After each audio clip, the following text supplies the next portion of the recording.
सदाचार्यं रसोत्सुकम् श्रीमद् रामहर्षणदेवाख्यं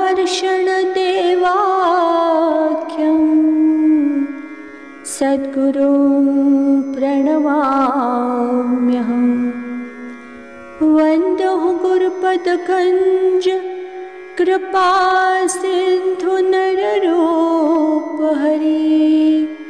महामोहतमपुञ्ज जासु वचन रविकर निकर।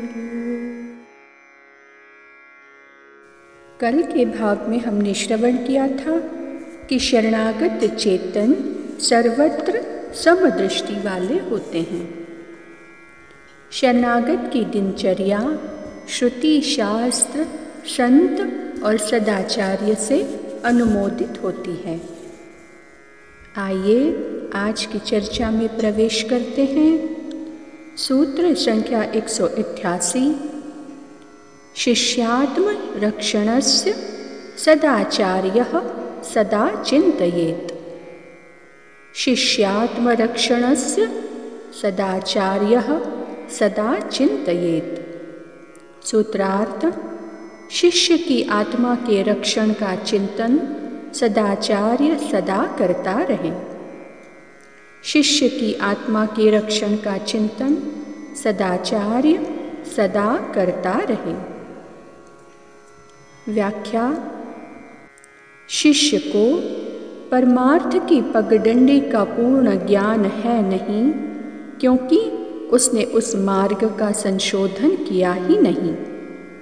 कैसे कैसे अंतराल आते हैं, मार्ग भ्रष्ट होने का भय कंपित किए रहता है। ये सब बातें सद्गुरु जानते हैं। अतएव शिष्य यदि स्वतंत्रता के साथ चलेगा तो पथ भ्रष्ट हो जाएगा, अथवा विघ्नों के बाहुल्य के सिंहादि हिंसक पशु उसका कलेजा फाड़ खाएंगे। अस्तु, आचार्य अपने अधीनस्थ शिष्य की आत्मरक्षा के लिए मार्ग में साथ साथ रहते हैं तथा स्वसंकल्प से निर्विघ्न पथ का बटोही बनाकर प्रपन्न को अपुनरावर्ती धाम में पहुंचा देते हैं, जहाँ भय की संज्ञा ही नहीं है। शिष्य सदाचार्य को सर्वभावेन समर्पित हो जाने से अपना व अन्य का नहीं रह जाता है। इसलिए स्ववस्तु की रक्षा करना स्वामी का सहज स्वरूप होता है। यदि शिष्य स्वयं अपनी आत्मा की रक्षा करने के प्रयास में रत हो जाए तो क्या हानि है, जिज्ञासा होती है। सूत्र संख्या 189। स्वरूप हानि दत्तापहार दोषश्च। स्वरूप हानि दत्तापहार दोषश्च। सूत्रार्थ: अपने ही आत्मरक्षक बनने से स्वरूप की हानि और दत्तापहार दोष प्राप्त होता है। अपने ही आत्मरक्षक बनने से स्वरूप की हानि और दत्तापहार दोष प्राप्त होता है। व्याख्या: स्वरूप सहज ही परब्रह्म पुरुषोत्तम भगवान के अधीन है। वह पारतंत्र भगवत भूत भागवत पर्यंत है। अतः शरणागत चेतन ईश्वर, आचार्य और भागवतों का शेष भोग्य तथा रक्ष है। संत, गुरु और ईश्वर शेषी भोक्ता एवं रक्षक है।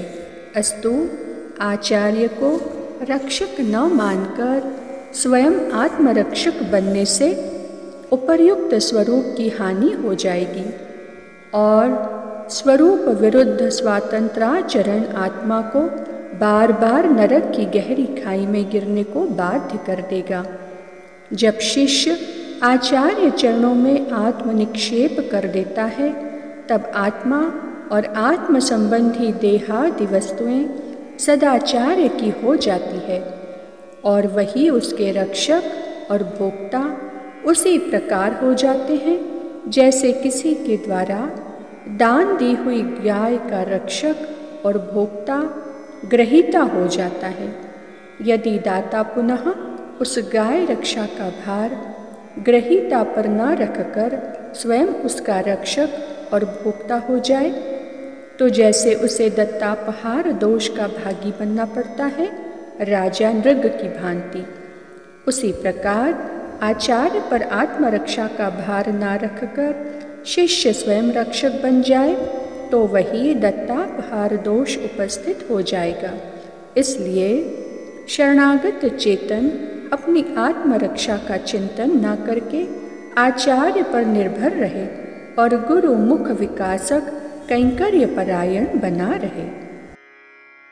सूत्र संख्या 190। शिष्योपि आचार्य देहानुरक्तिम तस्य शरीर रक्षणत्वञ्च चिन्तयेत्।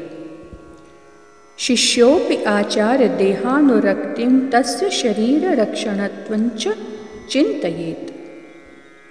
सूत्रार्थ: सद शिष्य को भी आचार्य देह में परमा प्रीति एवं उनके देह की रक्षा का चिंतन करना चाहिए। सद शिष्य को भी आचार्य देह में परमा प्रीति एवं उनके देह की रक्षा का चिंतन करना चाहिए।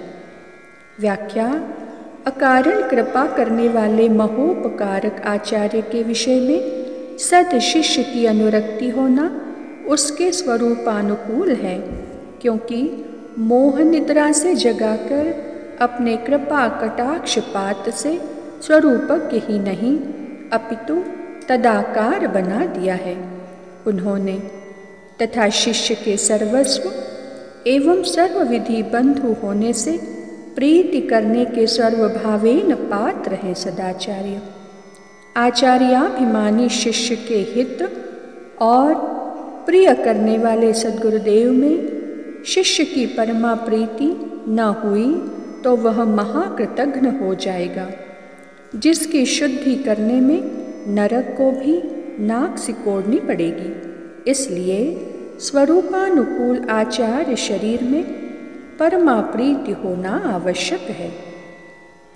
शिष्य जब आचार्य का शेषभूत दास बन गया, अपने व अन्य के लिए उसका कोई प्रयोजन न रहा, तब सच्चे सेवक का यही स्वधर्म होता है कि वह अपने स्वामी के शरीर की सेवा ऐसी सतत करता रहे जिससे उनका शरीर स्वस्थ रहे और वे सदा प्रसन्न वदन दर्शन के विषय बने रहें। जैसे अविवेकी पुरुष देहासक्ति के कारण शरीर सुख के साधन में संलग्न रहा करता है, वैसे ही आचार्य श्री की शरीर सेवा में सद शिष्य को सजगता के साथ अनवरत लगे रहना चाहिए। जिज्ञासा होती है कि यदि अपने शरीर की चिंता व रक्षा स्वयं आचार्य करते रहें तो क्या हानि होगी। आज की चर्चा को वाणी यही विराम देती है। श्री सद्गुरुदेव भगवान की जय।